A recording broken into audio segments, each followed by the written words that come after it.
Many waking up to snowfall throughout northern Utah, but we're experiencing another event related to weather right now. Bitter cold and high winds. Thanks for staying with us tonight. I'm Brian Schnee. Let's bring in meteorologist Doug Iverson with a look at what we can expect overnight and into the morning. Hi, Doug. Yeah, hello there, Brian. The wind's really going to pick up around here. In fact, we were talking, as Brian mentioned, high wind warning.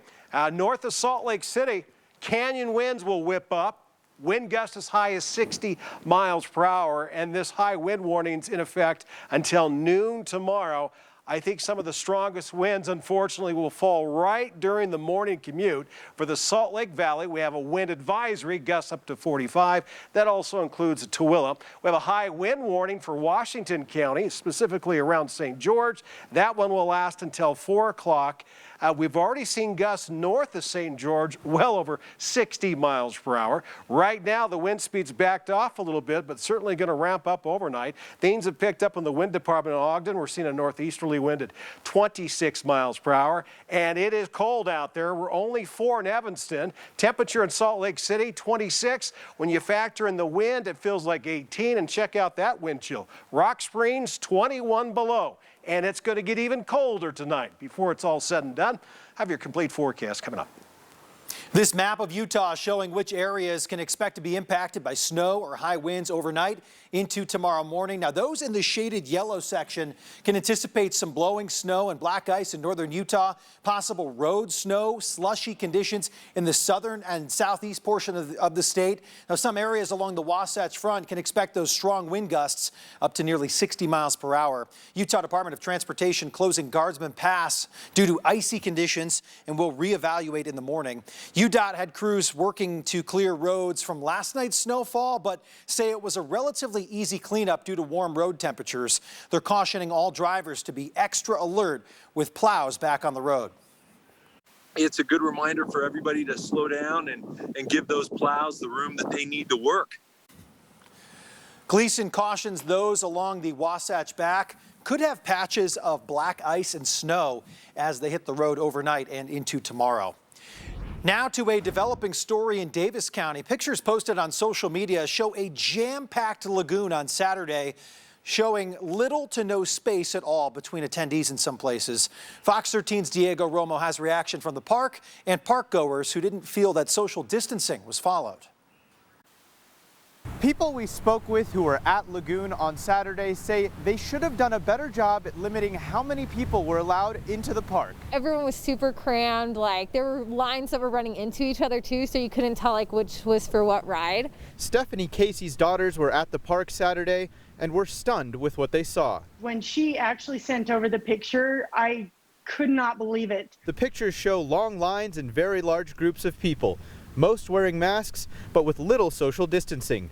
Stephanie said her daughters were worried about their safety. They sent me a text and said, "We're really concerned, we feel unsafe." They've held season passes to the park for 15 years. This is the first year we didn't because of COVID. She said the only reason her daughters went to the park in the first place was because of the steps listed on Lagoon's website to ensure attendees are safe. On their website, it says they are limiting capacity and they had to make a reservation. But with the long lines at some of the rides, Stephanie's daughters did not feel safe enough to stay and decided to leave. The first ride the girls tried to go on was the Cannibal, and the line went back to the entrance of the park. A spokesperson for the park said they're doing all they can to keep people safe. We do have, like I said, we do have all of our cleaning procedures, sanitation procedures in place.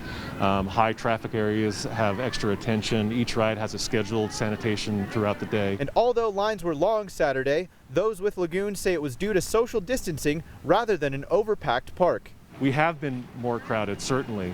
There could be a perception because there is distancing within lines that queue lines could appear longer than they normally would. Other park goers we spoke with said workers were doing their best to manage the crowds. They had workers for each line that they had a sign saying like, remember to keep 6 feet distance. And with the 200 acres the park is sitting on, Lagoon workers feel they have more than enough space. We feel confident that guests do have the ability to socially distance. Regardless of the steps the park is taking, Stephanie feels like they aren't doing enough to keep people safe.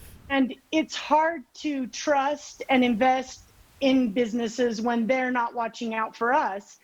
And I don't feel like they were following the guidelines that they themselves had put on their website. The Lagoon spokesperson said they are working with the Davis County Health Department to ensure that they're following all health safety guidelines. We reached out to the Davis County Health Department, but we have not yet heard back. In Farmington, Diego Romo, Fox 13 News, Utah. Utah's high COVID-19 test numbers continuing as the state sees another 1,700 new cases. This brings the state's total case count to just under 105,000. Our 7-day average of positive COVID-19 tests is now 16.6%. The state is reporting the deaths of 4 more Utahns from COVID-19. They include an Emery County woman and 2 Washington County men. The 4th victim was a male between 15 and 24 years old. No further information was given about this patient due to the low number of deaths in this age category. 572 Utahns have died from COVID-19 during the pandemic. Utah Senator Dan McCay is one of several politicians in Utah who has either tested positive for COVID-19 or is isolating after being exposed. On Saturday, the Republican from Riverton announced he tested positive for the virus. McCay says he started feeling sick after leaving the Capitol on Wednesday and was diagnosed on Friday. He says he felt some shame for contracting COVID-19, but ultimately decided to take his diagnosis public.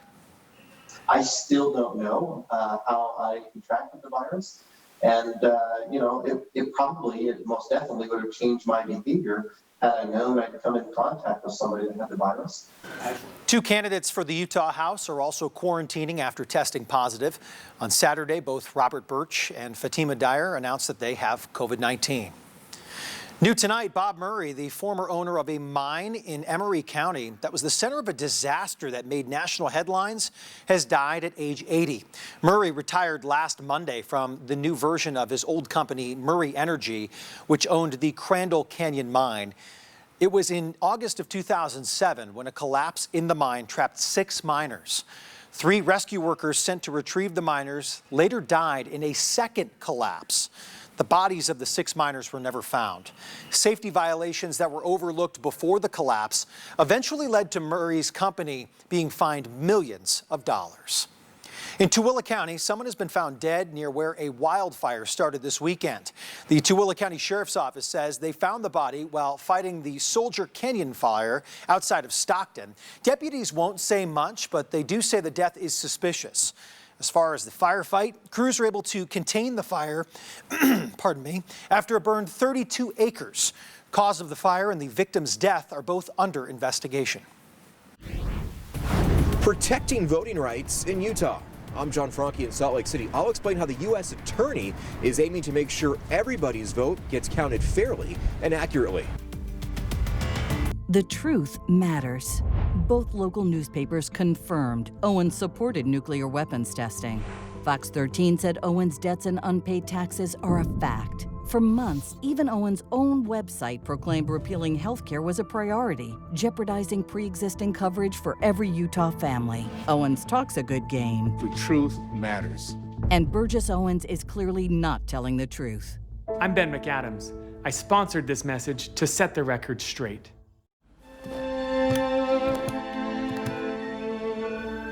It's gonna be okay.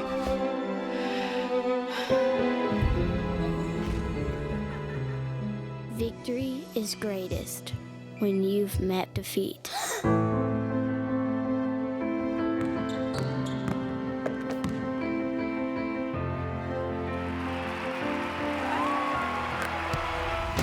Let's conquer. Ben McAdams is running from his record. Investigated by the FBI for corruption. Special interests paid for a vacation for him and his wife. Today, Ben McAdams has a 100% rating from Planned Parenthood. And he backed Hillary Clinton for president? Those aren't Utah values. Burgess Owens overcame cancer, gave back to his community, and kept the faith. Burgess Owens, a real Utahn for Congress. I'm Burgess Owens, and I approve this message. With Election Day looming a little more than a week away, a concern on many minds of Utahns is election security and safety. Now, this past week, U.S. Attorney John Huber appointed a new elections officer for the state of Utah. Fox 13's John Franke explains how this officer ensures every eligible voter who wants to cast a ballot can do so. In Utah, we have a great track record for offering free and fair elections. And so it's not a commentary on that at all. Voters in Utah are already in the process of returning their mail-in ballots. We have great trust in our state and county officials who conduct these elections. Elections in the United States are controlled by state and local governments. While specifics may vary across state and county lines, there is one specific that is universal: a free and fair election. To be an American citizen and have the right to vote, this is one of the most prized votes that we have. It's a right that we have fought for. Our forefathers and mothers have fought for us to have that right. And so we will protect it. That is where the feds step in. Assistant U.S. Attorney Aaron Clark now has the job of protecting voting rights in Utah. My elections officer, a federal attorney, will be on call the entire day. Some of the issues voters can report to the election officer are fraud, intimidation, or discrimination. If there are extremist groups who are taking action, whether they are embedded in the left wing or the right wing of the far spectrum of politics, if they're going to act out and infringe on the rights of others, we will make that a very top priority. It doesn't matter where someone sits on the political spectrum. Huber says if their rights are being infringed, the elections officer has a duty to investigate and right any wrongs. So voters, no matter what their beliefs, won't have to worry about being heard. Our effort here is to not add to that, but actually to lessen the anxiety. This is a joint effort between the Department of Justice, FBI, and Utah elections officials. Anyone who has a concern about their voting rights can call 801-325-1405. We'll also have that phone number on our website. In Salt Lake City, John Franke, Fox 13 News, Utah.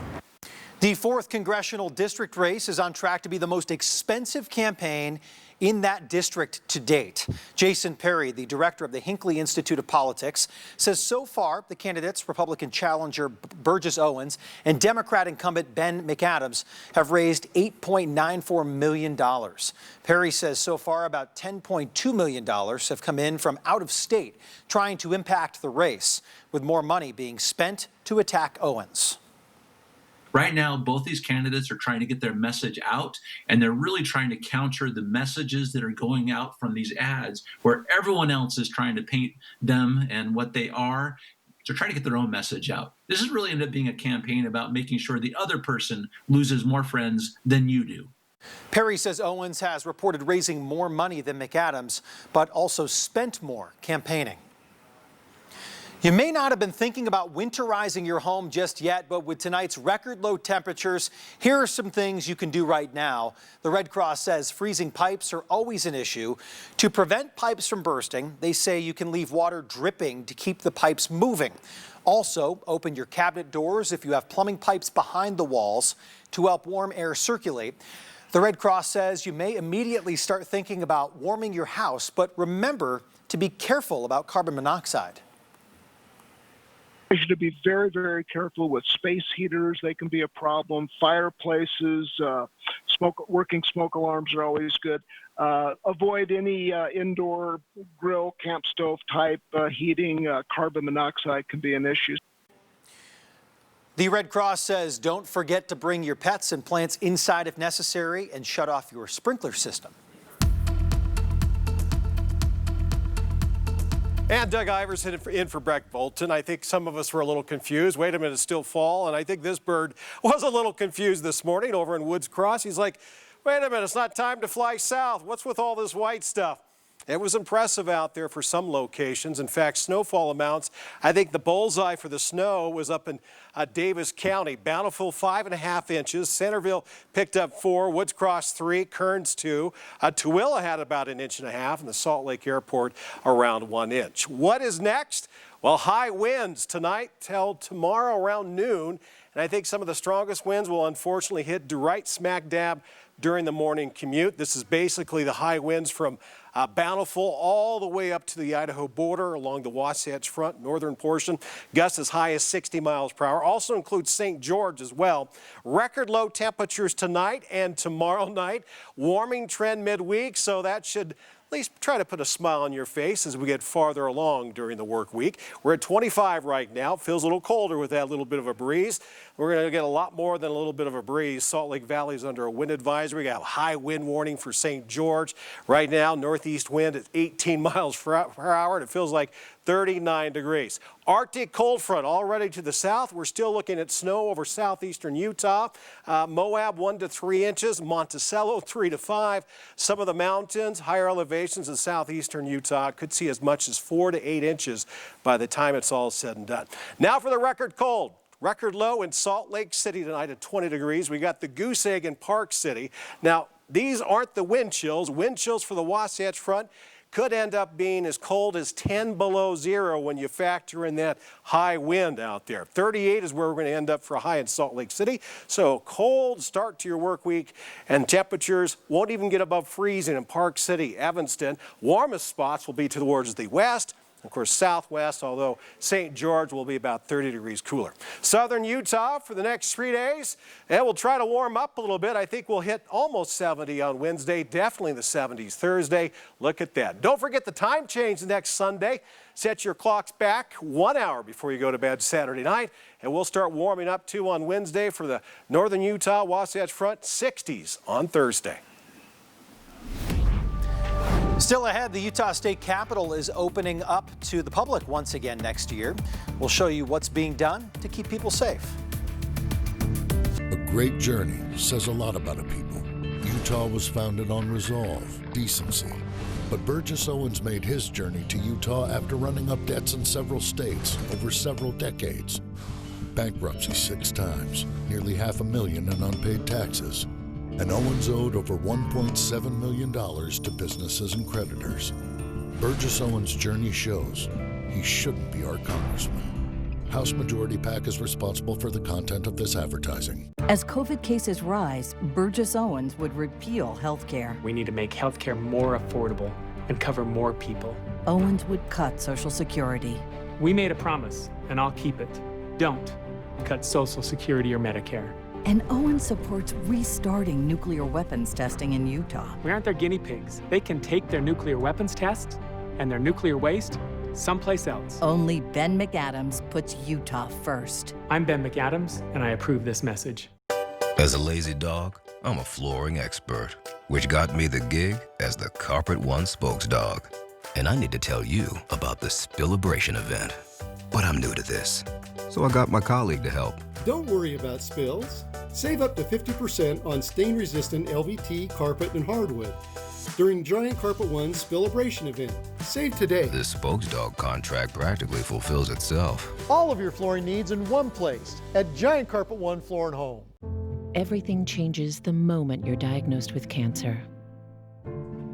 At Intermountain Cancer Center, we create a plan that gives you more of the moments that matter most, with experts dedicated to you.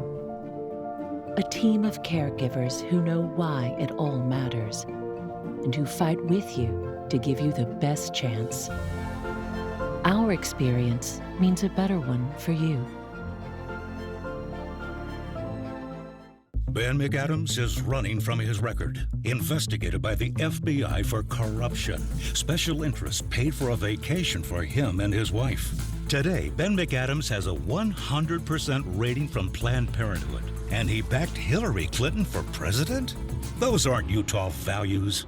Burgess Owens overcame cancer, gave back to his community, and kept the faith. Burgess Owens, a real Utahn for Congress. I'm Burgess Owens, and I approve this message. In your national news, the Senate has voted to move forward to confirm Judge Amy Coney Barrett to the Supreme Court. Senators met today to debate Barrett's nomination and voted largely along party lines to end the debate and set the stage for confirmation. On this vote, the yeas are 51, the nays are 48. The motion is agreed to. For weeks, Democrats have called on Senate Republicans to postpone the confirmation until after the election. The Senate will reconvene tomorrow to hold the final vote to confirm. Now to the race to the White House. It's 9 days to Election Day, and Vice President Mike Pence will stay on the campaign trail despite news of 4 of his staffers testing positive for COVID-19. Both the vice president and the second lady have tested negative. The VP attending a rally today and has more events planned over the next few days. Meantime, despite rising case numbers nationwide, the president's campaign has continued to push reopening the economy as a major priority, claiming a Biden presidency would lead to another shutdown. Biden is the shutdown candidate. The Democrats are the shutdown party. They'll shut down your freedom, and they will shut down the greatest economic comeback in the history of our country. Biden previously said if he is elected, he would be listening to scientists in determining if the country needs to shut down again. But during the last presidential debate Thursday, he said he would shut down the virus, not shut down the country. He also said he'd be open to a potential nationwide mask mandate to help stop the spread of the virus. The Utah State Legislature is gearing up to reopen to the public next year, but with the COVID-19 pandemic, the People's House could look a little different. Fox 13's Ben Winslow has more. The legislature is planning to resume in-person meetings for the 2021 session that begins in January. Right now, the legislature has been meeting with a combination of in-person and online meetings. The public has only been able to weigh in on bills and issues online with the Capitol building closed. But that may change. Plans are in place to reopen the People's House to the people. We hope to have lawmakers back here and the public back here in the Capitol in January when we start. They will soon begin construction to build larger committee rooms to allow for physical distancing in hearings, but it will be first come, first served. They will now stream the hearings on video with public input in person or virtually. Masks and physical distancing will also be enforced. The legislature is planning to utilize rapid COVID testing for lawmakers. We're putting some plexiglass dividers between lawmakers around each desk to keep them safe, and we'll also be doing some other things, including have less staff in and out of the chamber and just try to do some common sense things. Really the things that business has done so well since the beginning of the pandemic. As the pandemic was beginning in mid-March, the speaker famously banned handshakes on Capitol Hill to prevent virus spread. He tells Fox 13 that may stay in place in the future. I do think that kind of culture is evolving a little bit, and the fist bump and the elbow bump, they actually seem to make a lot of sense. Beyond the pandemic, the speaker says there's a number of big issues facing Utah in the 2021 session. Top of the list is growth. People loved our state pre-pandemic. Now they really, really love the state of Utah, and they're flocking here in droves right now. We've got all kinds of record high in-migration numbers across the state. There's also the impact of whatever voters decide on education funding with Amendment G. What does education funding look like as we move into the next 10 to 20 years? How do we make sure that regardless of whether a student grew up in my neighborhood or whether a child grew up somewhere in another part of the state, that they have the same opportunity for an education? The 2021 legislative session begins in January. Now, one of the things you'll be voting on when it starts, there's a proposed constitutional amendment to move up the start date of the general session. On the Hill, Ben Winslow, Fox 13 News, Utah. Today, airmen at Hill Air Force Base returned home to their families after being deployed, some of them for 6 months.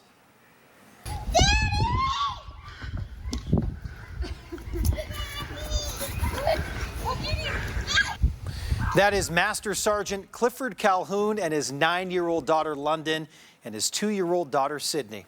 Clifford spent the last 3 months away from his wife and daughters with the 419th Unit at Hill Air Force Base. We are always so proud of our spouses, male and female, and what they do for us. And, you know, as a wife, I'm a proud military wife that I can't even tell you. It makes me happy in my heart when he's home, but it makes me happy in my heart for what he does. Katie was able to keep her husband's homecoming a secret from their daughters with some help from friends and neighbors. She says now they're just looking forward to spending time together. And you'll notice no snow on the ground there, Doug. So nice and dry out there for the homecoming. Thanks for joining us for this late edition of Fox 13 News at 9. Morgan Vance and Andrea Urban have you covered with Sports Page coming up. Have a great night.